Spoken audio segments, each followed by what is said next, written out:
Konawe, sebuah nama wilayah di Sulawesi Tenggara yang beberapa bulan lalu saya ke sana mendadak muncul jelas kembali di kepala saya. Gara-garanya, saya teringat dengan apa yang terjadi di sana sehubungan dengan tanur nikel. Sejarah singkat, saya ini punya latar belakang panjang urusan kiln, burner, furnace, tungku sejak tahun 97. Kebetulan saya memiliki kiln pembakar dengan sistem fluidized bed kiln untuk hydrated lime (CaOH 2 kali), di mana teknologi tradisional biasanya adalah pakai tungku vertikal, seperti kebanyakan kita lihat tanur-tanur di daerah Tuban, Tegal, Cirebon, pada Larang. Kami sudah menggunakan teknologi tinggi, bahkan asapnya yang masih mengandung waste product kita tangkap dan kita pasang alat untuk menyedot sehingga produknya menjadi precipitated calcium carbonate. Semuanya friendly to nature, nggak ada waste sama sekali. Pabrik tersebut berada di wilayah Cibinong di Kelapa Nunggal, nempel pabrik semen Holcim. 20 tahun dengan benda tersebut, terang aja saya hafal mati tentang apa itu yang namanya furnace dan kiln. Lalu ke Konawe sekarang, dan di Konawe saya kaget. Lokasi tanur di Konawe yang makan waktu 1/4 jam dari Kendari, ada hal yang membuat saya kaget. Berjajar vertical kiln tungku pembakar nikel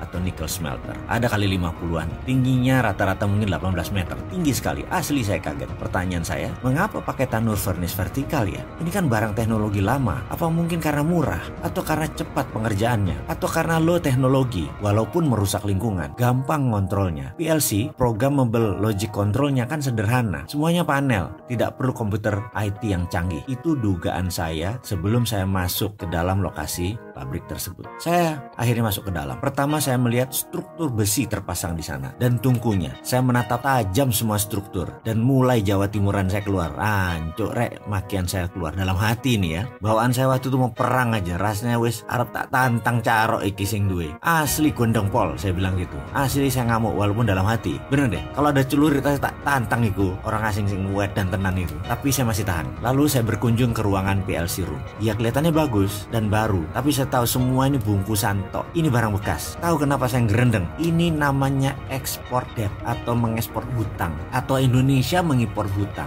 Di sono negara yang kita ambil, mereka yang mengekspor hutang. Mungkin saya salah, tapi sesama bajingan ekonomi, jangan anggap remeh si Sontoloyo ini. Insting saya jalan. Ini kita import debt, mengimpor hutang. Saya ini bajingan ekonomi, tapi yang saya makan bukan negara sendiri, negara orang. Begini ceritanya, kisah nyata ini. Dulu saya memiliki pabrik di Pasuruan, hutang bank. Di tahun kelima, hutang belum lunas, kita pindahkan pabrik tadi ke Malaysia dengan mitra Malaysia. Kita buat hutang baru, mesin kita hitung baru, padahal relokasi. Hutang tadi buat lunasi hutang yang di Indonesia. Lalu yang di Malaysia, mitra saya tadi menanggung 100% beban hutang proyek baru tadi. Barang bekas disulap menjadi bernilai 100% barang baru, hutang baru. Saya untung 2 kali lipat. Dari proyek pertama sudah untung, tambah sekarang untungnya 2 kali lipat. Lalu dana segar masuk ya buat melunasi hutang. Dengan skenario baru, mitra saya di Malaysia menanggung semuanya tanpa modal, tapi kita pura-pura baik kasih aset tersebut. Kita minta minoritas saham aja hanya 20%, padahal barang bekas. Bagaimana? Sudah mulai paham apa itu export debt. Jadi begitulah kami para bajingan ekonomi ngerjain Malaysia. Barang bekas nilai baru, hutang di Indonesia diekspor ke Malaysia. Kembali ke Konawe. Kita tahu ada negara yang pandai memberi hutangan kan? Pinjamkan 10 billion dolar ke negara lain, lalu di tahun kelima pindahkan barang tersebut ke Indonesia. Lalu Indonesia hutang baru full 10 billion. Bayangin, padahal barang itu mungkin nilainya tinggal 20%. Tetapi Indonesia biar tergiur, proyek itu terkesan biayanya 100% dibiayai oleh mereka. Baik banget kan mereka, nilainya 10 billion, udah Indonesia nggak keluar duit, pokoknya 100% tak biayai. Nah kan geblek orang barang bekas, itu